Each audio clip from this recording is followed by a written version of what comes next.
Welcome back to the fourth session of electrostatics. Now in the beginning only we are studying the definition of charge. We understood certain things, that is the SI unit of charge is coulomb. The dimensional formula of charge is capital A, capital T. What is A, what is T? We will discuss in this topic. So now unit of charge is the next subtopic. Already we know that the SI unit of charge is coulomb. Please note down, the SI unit of charge is coulomb. You should use the word capital small c, not capital C. If you use capital C, then it becomes a person name, coulomb. So you should use small c. The SI unit of charge is coulomb and denoted by capital C. Only if you have to write the symbol capital C very properly. Then I understand the definition of 1 coulomb. So now our next aim is to define 1 coulomb of charge. So to define 1 coulomb of charge, there are two methods. So here, that is why I have written two definitions. Let us go with the first definition. So in order to understand the first definition, let us recall the force equation due to Coulomb's law. There he explained F is equal to 1 by 4 pi epsilon naught into Q1 Q2 divided by R square. That means two charges are there. They are separated by distance of R in a space, then force equation is given by F equal to 1 by 4 pi epsilon naught Q1 Q2 divided by R square. Suppose if say Q1 is equal to Q2 is equal to 1 coulomb, R is equal to 1 meter, then what is the value of F?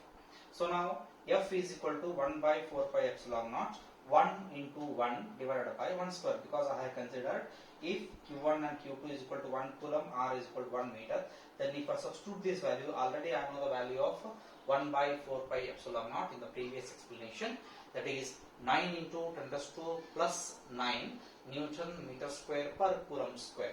Then if I substitute the value of F, then the value of F will turn out to be 9 into 10 raised to plus 9 Newton.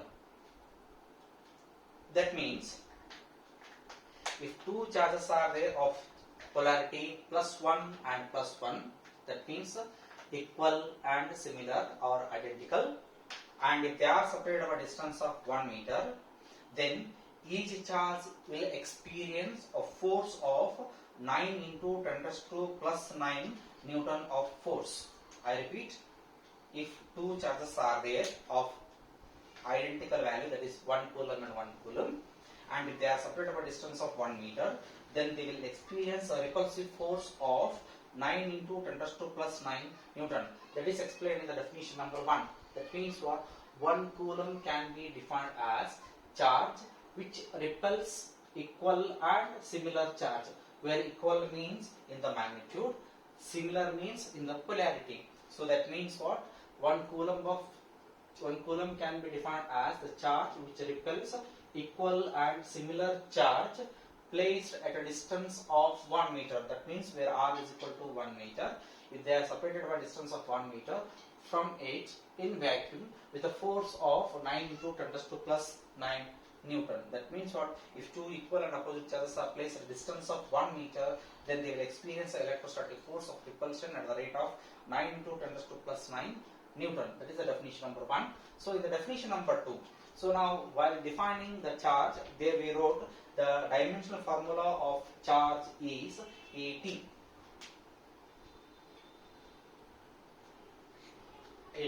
Then what is A here, what is T here? So now in the third chapter I will introduce the definition of this, the equation for this topic, that is AT, where A means ampere. T means simply time. So that means what? If I multiply ampere and time, that is current into time, I will get a charge Q equal to IT. This is our introduction class of the third chapter. Q is equal to IT. Time being will not discuss about in detail about that. Just only think of Q is equal to IT. Suppose if I is equal to 1 ampere, T is equal to 1 second, then charge Q is equal to 1 coulomb. That is also we can define. That means what? Current is flowing, Where it is flowing? Inside the conductor. What is the strength of the current? 1 ampere. How much time it is flowing? 1 second is flowing. If 1 ampere of current is flowing inside the conductor in 1 second, the charge is said to be 1 coulomb. That will be the second definition. When a conductor conducts 1 ampere of current in 1 second, then the charge in the conductor is said to be 1 coulomb. I repeat, if a conductor conducts 1 ampere of current in 1 second, then the charge is said to be 1 coulomb. So these are the two definitions of the charge. As examination point of view, if we discuss the topics on this questions on this topic, so questions goes like this, step by step. I will explain. Listen carefully. Very, very important. Question number 1. Write the SI unit of charge. That's it. Then you have to write only coulomb. Don't write capital C. You have to use the word coulomb. C-O-U-L-O-M-B. Coulomb. That you have to use small c. Coulomb. Then sometime they will twist the question. Twist goes like this. Define the SI unit of charge. That means we have to define the SI unit of charge. They will not use the word define 1 coulomb. Instead of asking define 1 coulomb, straight question, they will twist the question. Question goes like this. Define the SI unit of charge. It's an almost fixed question for 1 mark in this chapter. So if they ask, first and foremost, we have to write what is the SI unit of charge. The SI unit of charge is coulomb and is defined as. You can write either of the definition, either first definition or the second definitions. These are the important questions on this topic, unit of charge. Next is, since charge is very, very, very big quantity, so we have adapted very, very smaller units. That means some smaller units of the coulomb. So that means first one is 1 microcoulomb. What's already we know the value of micro, 10 raised to minus 6. So microcoulomb means 10 raised to minus 6 coulomb. The next one is nanocoulomb. So now nano means what? 10 raised to minus 9 coulomb. So these are some regularly used SI units of the charge. So 1 microcoulomb, 1 nanocoulomb. So we are not using 1 coulomb.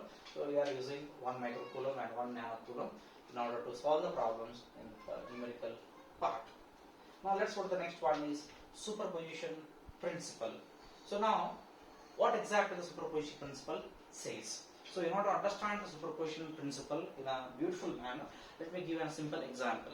Suppose if I am standing here, if one person is pulling me backward, so I will go backward. Suppose one more person, one is pulling me, one is pushing me. So pulling and pushing. So then I will come forward. Suppose if both the persons are pulling in their own direction, so one is pulling in this direction, another one is pulling in this direction. That means one is pulling in this direction, one is pulling in this direction. So where I will go? I will be here only. Suppose their magnitudes are same. If one force is more, the another force is less, then I will move where the force is more. In that direction, I will move. Suppose instead of 1, 2, 3, if n number of forces are acting on me, then in which direction? So how many forces I am experiencing? So that means what?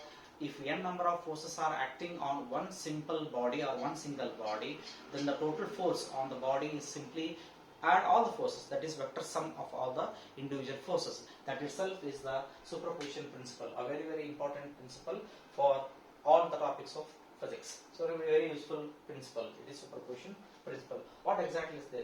The force on any charge. The force on any charge due to a number of other charges is the vector sum. Very, very important. Is the vector sum of all the forces on that charge due to the other charges taken one at a time. That is why I say if n number of forces are acting on me, so that means the force on me is simply the addition of all individual forces. So that means what? If I say if 6 forces are acting on me, so that I can write the force on the body is given by F1 is equal to, or F is equal to force due to 1, force due to 2, force due to 3, force due to 4, force due to 5 and force due to 6. They said here, condition apply is the vector sum. That means what? Every time I have to use the vector. So vector F1 plus vector F2 plus vector F3 plus so on, vector F6. That means I have to add all the individual forces in order to get the net force or resultant force on the object. Why I am studying this concept? What is the importance of this principle? Because based on this principle only, we are heading to the next subtopic that is called as force between multiple charges. A very, very important question again for 3 marks. Very, very simple explanation. Force between multiple charges. Multiple charges is also called a system of charges. System of charges means a system consisting of more than 2 charges. That's it. So our multiple charges. Multiple charges means what? More than 2 charges are there in a system. So it has got 2 important heading. One is force between multiple charges or force due to a system of charges. You can use any one heading. That is force between multiple charges.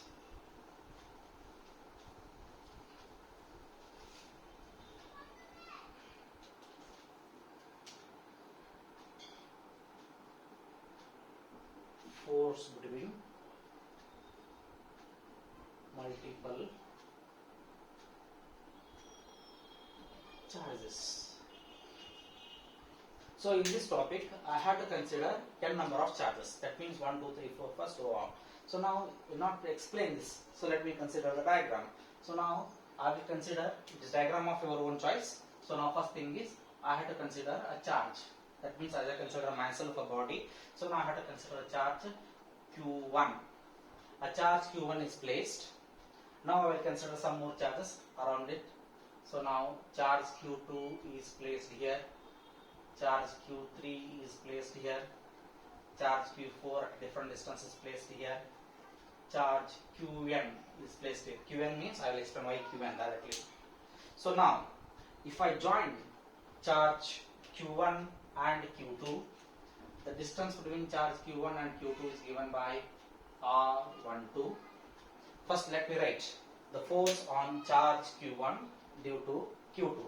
So now, the force on charge Q1 due to Q2 is given by F12 is equal to 1 by 4 pi epsilon naught Q1 Q2 divided by R12 square into R12 cap. This is equation number 1.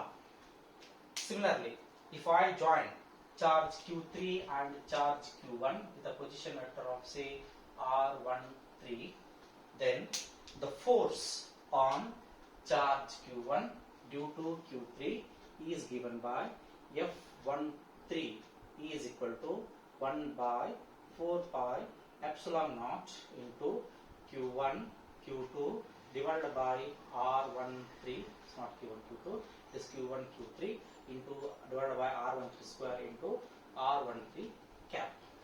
Similarly, if I join the point charge Q4 and charge Q1, then I will put at a position distance of say R14, then the force on charge Q1 due to Q4 is given by F14. Vector F14 is equal to 1 by 4 pi epsilon naught into Q1 Q4 divided by R14 square into R14 cap. Similarly, you can go with n number of charges. I will use the word so on. Suppose if I consider a charge Qn which is placed at a distance of say R1n, then the force on charge Q1 due to Qn is given by force F1n is equal to 1 by 4 pi epsilon naught Q1 Q2 divided by Q1 Qn divided by R1 and square into R1 cap. Then, so these are some equations. That means individual forces I have written. Then how to describe the diagram? Very simple it is. Consider the point charge Q1, R12, R13, R14, so on. R1 are the position vectors of the charges Q2, Q3, Q4, so on respectively. That's it. Very simple explanation it is. Consider a point charge Q1 which is experiencing force due to multiple charges. Then R12, R13, R14 are the position vectors due to the charges Q2, Q3, Q4, so on to Qn. Then the first sentence is the force on charge Q2, so it's Q1 due to Q2 is given by F12 is equal to 1 by 4 pi epsilon naught Q1 Q2 by R12 square and R12 cap. Every time you have to express in a vector quantity. One thing. Then second thing is, which principle we are using here? We are using superposition principle. So the resultant force, you can use the total force, the net force, the resultant force. You can use anyone. The resultant force on Q1 due to, use the heading, due to multiple charges, is obtained by using superposition principle. So we have to use superposition principle. So if I use superposition principle, then what happens? So that means what? I am keenly interested only on the force on charge 1. So I have to use the word F1. That's it. F1 is equal to, this side here, the total force on a body is equal to the vector sum of all the individual forces. That means I have to add all the individual forces. F12 plus F13 plus vector F14 plus so on plus vector F1n. Then substitute all the individual forces here. Suppose if I substitute, I'll get F1 1 by 4 pi epsilon naught into Q1 Q2 divided by R12 square into R12 cap plus 1 by 4 pi epsilon naught into Q1 Q3 divided by R13 cap into R13 square into R13 cap plus 1 by 4 pi epsilon naught into Q1 Q4 divided by R14 square into R14 cap, so on, plus last term I am writing here. So 1 by 4 pi epsilon naught into Q1 Qn divided by R1n square into R1n cap. So in the summation, certain terms are constant. That means common. 1 by 4 pi epsilon naught 1 by is common. Take it outside. So if I take it outside, it becomes, so F1 is equal to, so 4 pi epsilon naught is constant taken outside. Along with that, Q1, Q2, Q1, Qn, all the terms is constant. So I'll take Q1 outside too. So if I take all the terms outside, the remaining terms inside the bracket is Q2 by R12 square into R12 cap, Q3 by R13 square into R13 cap, Q4 divided by R14 square into R14 cap, so on, Qn divided by R1n square into R1 cap. So these are terms left inside the bracket. Now the last equation. So F1 is equal to, look at this. There are serial number Q2 plus Q3 plus Q4 plus Q5 plus so on till Qn. So now it is just a summation. So we have some algebraic summations. So since it is algebraic sum, we can use the word symbol summation. So now here, to beginning word is Q1 is common, taken outside. Summation starts with 2, 3, 4, 5, not with 1. So in general, I can consider an integer, say I. Suppose if I consider integer I instead of 2, 3, 4, 5 till n, so I can express this equation as Q1 by 4 pi epsilon naught into summation runs from I is equal to 2. I is equal to 2 to n. So 2 to n. So now 2, 3, 4, 5 are replaced by I divided by R as it is. 1, 1, 1 is common. So I will write 1. but 2, 3, 4, 5 till n are replaced by I. So R1 I square, R1 1 as it is, but 2, 3, 4, 5 replaced by I. So R1 I cap. Take Q1 inside. If I take it inside, then I will get F1 is equal to vector F1 is equal to 1 by 4 pi epsilon naught summation runs from I equal to 2 to n Q1 Qi divided by R1 I square into R1 I cap. One more very important expression of this topic. So that is, if I consider system of charges, then the resultant force on the single charge is given by sum of the all the individual charges. Using superposition principle, simply add, use the summation, you will get this answer. Thank you.